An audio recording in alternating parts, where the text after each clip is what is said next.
লাম্মা নাযালা বিরাসূলিল্লাহি সাল্লাল্লাহু আলাইহি ওয়াসাল্লাম তাফিকা ইয়াতরাহু খামিসাতান লাহু আলা ওয়াজহিহি ফালাম্মা ইগতাম্মা বিহা কাশাফা আন ওয়াজহিহি।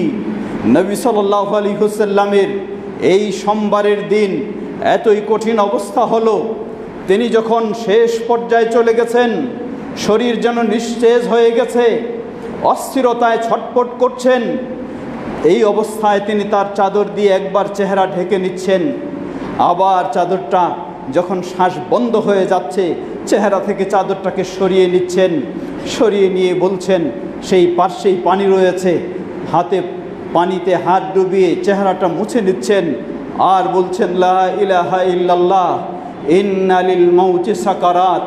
বলছেন লা ইলাহা ইল্লাল্লাহ, মৃত্যু যন্ত্রণা খুবই কঠিন যন্ত্রণা। আল্লাহু আকবার। একটু ভেবে দেখুন, নবী সাল্লাল্লাহু আলাইহি ওয়াসাল্লামের মতো ব্যক্তি যদি এই কঠিন অবস্থায় তিনি যদি বলেন মৃত্যু যন্ত্রণা খুবই কঠিন যন্ত্রণা, তাহলে আমাদের কি অবস্থা হতে পারে?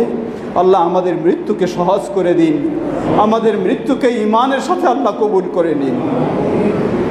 সেই কঠিন মুহূর্তে নবী সাল্লাল্লাহু আলাইহি ওয়াসাল্লাম বললেন, কাতালাল্লাহু আল ইয়াহুদা ওয়ান নাসারা ইত্তাখাযু কুবুর আম্বিয়াইহিম মাসাজিদ ইউহাদ্দিরু মা সানাউ, রাওয়াহু আল বুখারী ওয়া মুসলিম। নবী সাল্লাল্লাহু আলাইহি ওয়াসাল্লাম ওই কঠিন শেষ মুহূর্তে তিনি সতর্কবাণী উচ্চারণ করলেন, বললেন কাতালাল্লাহু আল ইয়াহুদা ওয়ান নাসারা, আল্লাহ সেই ইহুদি এবং খ্রিস্টানদেরকে ধ্বংস করুন। কেন? অপরাধটা কি? ইত্তাখাযু কুবুরা আম্বিয়াইহিম মাসাজিদ, অপরাধটুকু হলো এতটুকুই যে তারা তাদের নবীদের কবরগুলিকে সেজদার স্থান বানায় নিয়েছিল। ইউহাদ্দিরু মা সানাউ, সেই ইহুদি খ্রিস্টানেরা যেই নোংরা কর্মকাণ্ড করেছে, নবী সাল্লাল্লাহু আলাইহি ওয়াসাল্লাম জীবনের শেষ মুহূর্তে তিনি এই বিষয়ে কঠিনভাবে সতর্কবাণী উচ্চারণ করলেন।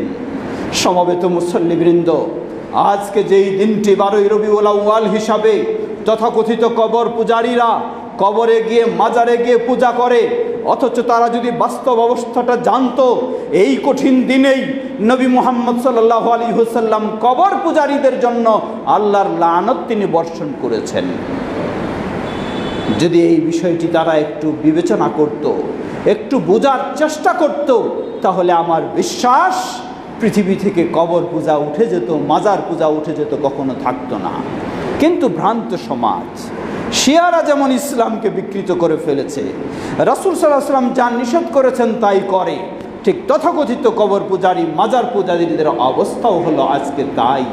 তাই যেই দিনটিতে নবী সাল্লাল্লাহু আলাইহি ওয়াসাল্লাম কবর পূজারীদের উপর লানত বর্ষণ করেছেন, তাদের ধ্বংসের জন্য বদদুয়া করেছেন, সেই দিনটিতে তারা আজকে কবর পূজা দিয়ে ঈদে মিলাদুন্নবী উদযাপন করে থাকে। লা হাওলা ওয়ালা কুওয়াতা ইল্লা বিল্লাহ।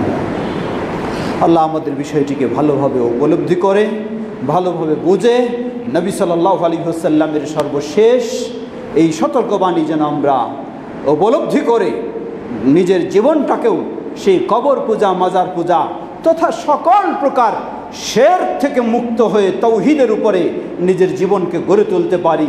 আল্লাহ আমাদের সকলকে সে তৌফিক দান করুন।